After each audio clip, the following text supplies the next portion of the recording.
là.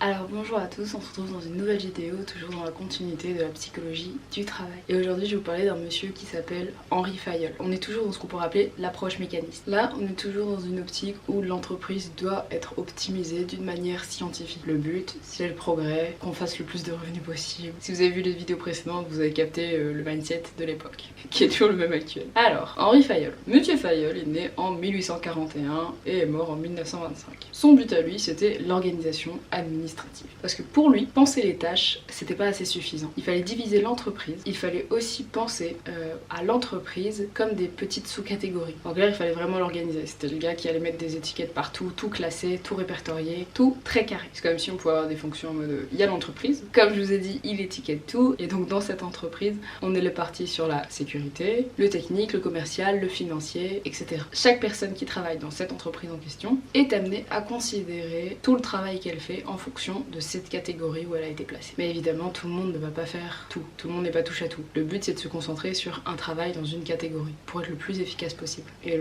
par exemple, un employé va consacrer 80% de son temps à sa catégorie où il a été associé et 20% du temps où il va peut-être aller là où on a besoin de lui. Tandis que le patron, lui, le directeur, il va devoir se diviser un peu partout pour surveiller que tout se passe bien. Après, on a encore un autre monsieur. Un monsieur qui s'appelle Max Weber. Les deux, ils sont un peu ensemble dans cette organisation de travail. Max Weber, c'est un autre monsieur qui est venu pour apporter sa pierre à l'édifice. Parce que lui voulait du coup qu'on pousse encore plus loin ce qu'avait réalisé Fayol. Donc pourtant, il est né à la même époque, hein. Ils sont à peu près à la même époque. 1864-1920. Enfin voilà, il est plus jeune quand même. Mais lui, il va se concentrer surtout sur l'organisation bureaucratique. Pour lui, une façon d'améliorer le travail, c'est de normaliser les tâches par écrit. Comme ça, si tout est mis à l'écrit, tout est clair. Il voulait aussi dépersonnaliser les relations humaines, donc ne pas faire de népotisme. Si vous savez pas ce que c'est le népotisme, c'est genre favoriser quelqu'un parce qu'on le connaît, parce qu'il est de sa famille, etc. Si vous connaissez le terme nepo baby, c'est un peu ça aussi. C'est le principe. Mais voilà. En clair, pas de favoritisme. Si t'obtiens quelque chose, c'est parce que t'as travaillé pour l'avoir. Il voulait promouvoir les travailleurs, comme je vous ai dit, bon, en clair, tu travailles bien, t'as ta promotion. Mais du coup, il voulait vraiment voir ce qu'il en était. Si les travailleurs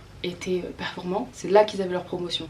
S'ils étaient adéquats, ils obtenaient leur travail. En clair, si tout allait bien, c'est là qu'ils obtenaient les récompenses. Au travers, ils les évaluaient au travers de tests, concours, etc. pour voir qui avait les meilleurs résultats. Et les personnes de son entreprise, comme lui il le voyait, devaient être rémunérées sur base objective, en fonction de leur ancienneté, du rang dans leur entreprise, et parfois des résultats qu'ils obtenaient sur du long terme. En clair, si une personne avait d'assez bons résultats sur un long laps de temps, elle pouvait aussi être rémunérée par rapport à ça. Voilà. Son but à lui, c'était surtout de standardiser, donc comme je vous ai dit, des règles par écrit, sélectionner les personnes clairement par rapport à ce qu'il faut faire, etc. Enfin, tout ce que je viens de vous dire. Après, il y a quand même eu des critiques par rapport à cette approche mécaniste.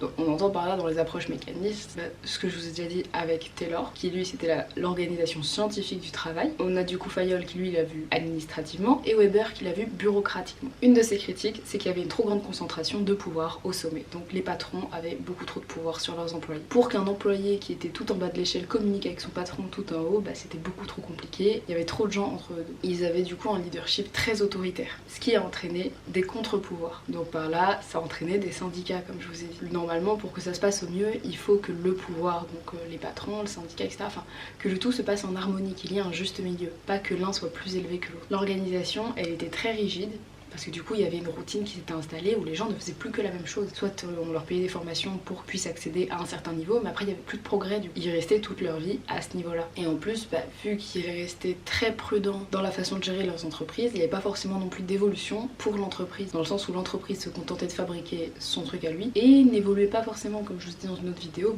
l'innovation elle avait un coût et tout le monde ne pouvait pas s'offrir ce coût d'innovation, de pouvoir progresser, donc on espérait juste que les gens continuent d'acheter ce qu'on produisait. Un exemple que moi je vois dans mon cours, en tout cas c'était le cas quand moi j'étais à l'école, je ne sais pas ce qu'il en est maintenant parce que j'ai quitté les primaires et les secondaires depuis très longtemps, mais c'est la lenteur avec laquelle les écoles primaires secondaires ont commencé à utiliser l'informatique, qui pourtant était déjà bien présent. Genre moi je sais très bien que j'avais un ordi chez moi, etc. Mais on devait encore faire des recherches, on va dire à l'ancienne, où par exemple nos profs ne savaient pas du tout comment utiliser des ordinateurs ou des projecteurs, et c'était nous les élèves qui devions montrer aux profs comment s'en servir. C'est une façon de dire que du coup n'importe quelle entreprise, donc même une école, ralentit comparé à ce qui se passe dehors et ne peut pas progresser. Je sais qu'à l'heure actuelle les écoles ont quand même bien progressé. Enfin, je sais que par exemple pour mon petit frère, il a une application où lui peut être connecté sur son téléphone par rapport à son école et ma mère aussi. Et genre ça va envoyer les bulletins, il y a le journal de classe et tout, c'est le futur. Hein. Genre waouh. Ah, je vieillis. Bientôt les 25. Peut-être quand vous verrez cette vidéo là, j'aurai déjà 25 ans. Misère. Oh. En plus pour mes 25 ans, je vais probablement avoir des lunettes. Ah là là, oh mais. Un autre monsieur qu'on voit dans cette approche mécaniste, c'est monsieur Ono. Monsieur Taishi Ono. J'espère que je le prononce bien. Qui lui va apporter le toyotisme. Je crois que le nom va vous dire quelque chose dès que je vais continuer plus tard, mais du coup, vous pouvez mettre sur pause si vous voulez un peu réfléchir en mode c'est quoi le toyotisme et qu'est-ce que ça vous rappelle. Mais voilà, je vais vous expliquer là tout de suite. Donc monsieur Ono est un ingénieur japonais qui travaille, attention, pour les stocks Toyota.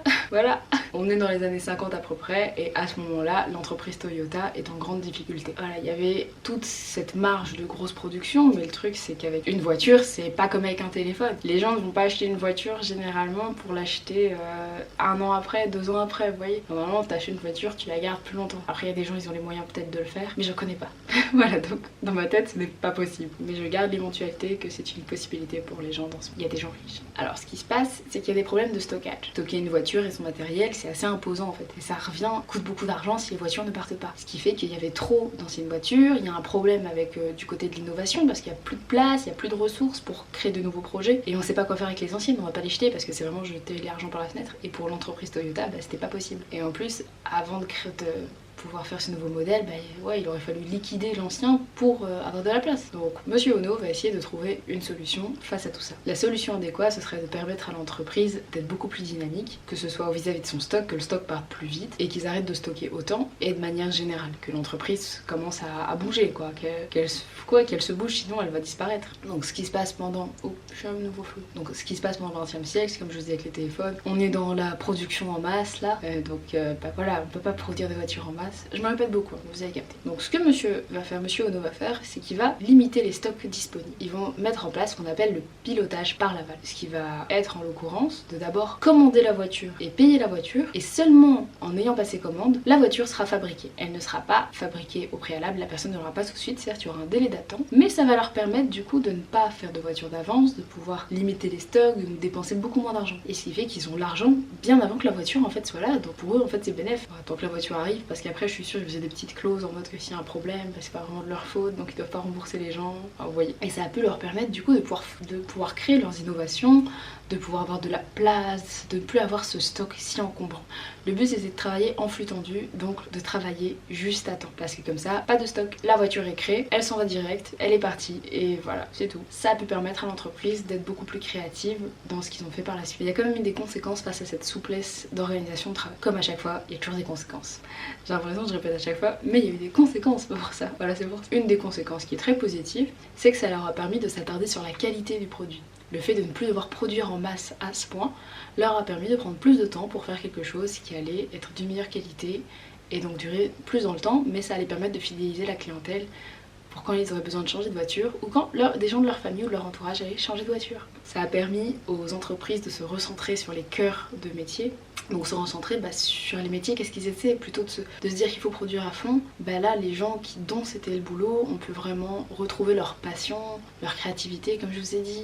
Du coup, plutôt que d'enchaîner des licenciements, il y a juste eu différentes sortes de travailleurs dans l'entreprise. On a pu du coup mettre les gens qui étaient vraiment dans l'entreprise. On a pu du coup développer leurs qualifications à eux en leur permettant de nouvelles formations, de se concentrer, d'augmenter leurs skills en fait sur tout ce qu'ils savaient déjà faire. Et donc ils étaient beaucoup plus qualifiés vu qu'on prenait le temps de les former maintenant. Et pendant les périphéries de l'entreprise, du coup on mettait des gens qui pouvaient avoir des CDI, des CDD. Et ce qui faisait que du coup l'entreprise engageait en fait en fonction de ses besoins pour les gens qui étaient à la périphérie. Donc je sais pas si ça me paraît mieux ou pas.